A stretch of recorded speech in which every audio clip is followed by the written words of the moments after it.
ये देखो जेब में पैसे पड़े हैं, पता ही नहीं है। यार बेबी आप जीन्स धोने में डालते हो, कम से कम पॉकेट तो चेक कर लिया करो। क्या ये हो 100 गया? का नोट निकला है। वाह, रुको,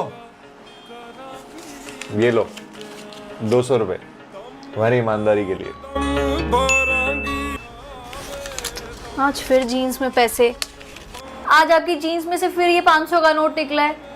ध्यान दिया करो ना। पकड़ो। तुम रुको, तुम ये पकड़ो।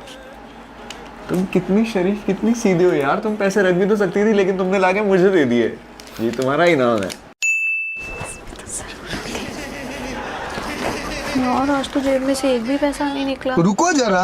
एक काम करती हूँ, मैं जा रहा हूँ। एक सेकेंड रुको। क्या हो गया? आज आपकी जीन्स की जेब में से पूरे 1500 रुपए निकले हैं। अरे यार थैंक यू बेबी, मुझे ना पैसों की वैसे ही बहुत जरूरत थी। Thank you.